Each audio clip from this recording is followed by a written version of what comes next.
Okay, let's jump right into this explainer. Today, we're taking a fascinating journey into a multi-billion-dollar industry that pretty much all of us participate in, but honestly, we rarely examine it through a scientific lens. I'm talking about our very own travel habits.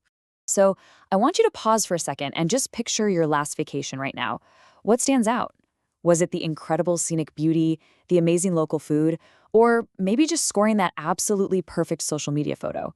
For most of us, those lived memories are the main takeaway. But get this, what if your relaxing getaway is actually the subject of intense, rigorous academic study? Here's our quick roadmap for today's explainer. First, the anatomy of a vacation. 2, unpacking anthropology. 3, the 4 anthropological branches. 4, defining the tourist. And finally, number 5, the tourism anthropology lens. All right, starting off with section 1, the anatomy of a vacation behind the scenes.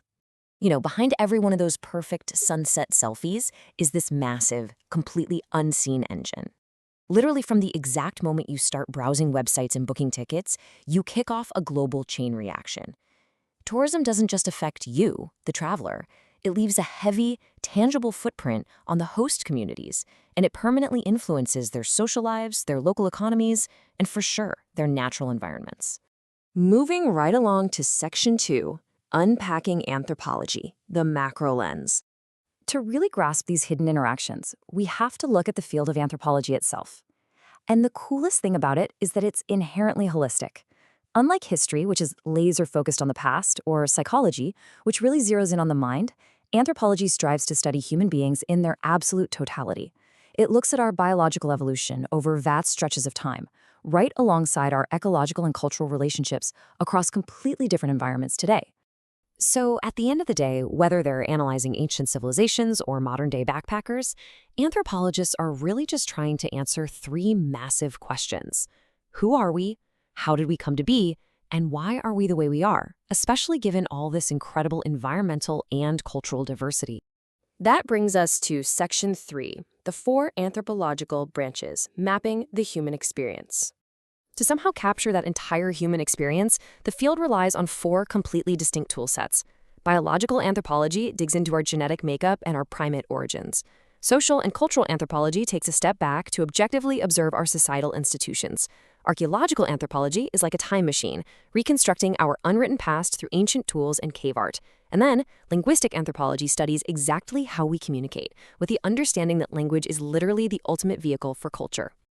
Actually, here's a totally wild detail straight from the source material. Linguistic anthropologists are currently documenting a village in Turkey where the people communicate entirely via whistling. No way, right? But preserving fast disappearing dialects like that means researchers have to completely immerse themselves in the environment. And that kind of total immersion, that's called gathering the emic, or the insider's perspective. Back in the day, early anthropologists basically just sat in armchairs reading other people's travel diaries. But today, immersive fieldwork is the absolute hallmark of the science. It means actually living with the people, learning the language, and doing the daily chores to understand local customs from the inside out. And honestly, being on the ground like that reveals this profound and often hilarious truth about human nature. When anthropologists observe a society, they're constantly navigating this massive disconnect. They're looking at what people think they ought to do, what they say they do, and then what they actually practically do when they think nobody is watching. Okay, let's pivot to section 4, defining the tourist, the macro action. Let's aim this anthropological lens right at you, the traveler. Valine Smith's seminal 1989 definition perfectly captures the core of stepping away from the daily grind. She says a tourist is a temporary, leisured person who voluntarily visits a place to experience change. But, and this is a big but, Smith argues that becoming a tourist actually requires a very strict set of prerequisites. I love looking at it this way. It's basically an inescapable mathematical formula. To be a tourist, 3 things absolutely have to align.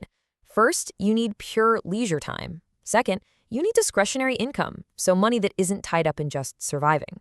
And third, there must be positive cultural sanctions in your own society that actually encourage taking a vacation. If you're missing even one of those 3, the trip just doesn't happen. Which leads us to our final part, section 5, the tourism anthropology lens, the intersection. So, what exactly happens when the massive force of global capital smashes into everyday local lives? Well, it creates a huge academic battleground. Anthropologists treat tourism as a major mechanism of cross cultural interaction. They study you, the guest, and they map out precisely how your temporary, breezy vacation behavior permanently impacts the host culture. This lens forces us to really critically examine the footprint we're leaving behind. We're talking about the commodification of culture, where sacred local traditions get cheapened into easily digestible, packaged experiences for tourists. It looks at the intense struggle to preserve intangible heritage like the Kalabelia dances of Rajasthan, and it tracks the explosion of ecotourism in places like Kerala and Nagaland, where they are desperately trying to find a way to balance sustainable development with a booming, hungry travel industry. So, I want to leave you with this final thought to ponder before you go and book your next getaway. We are not just passive observers when we travel. Not at all. We are highly active economic participants in a massive global cultural exchange. The next time you snap a quick photo of a historical monument, just take a second to remember all those unseen gears turning behind you and the profound, permanent impact of your visit. Thank you so much for joining me on this explainer, and keep exploring.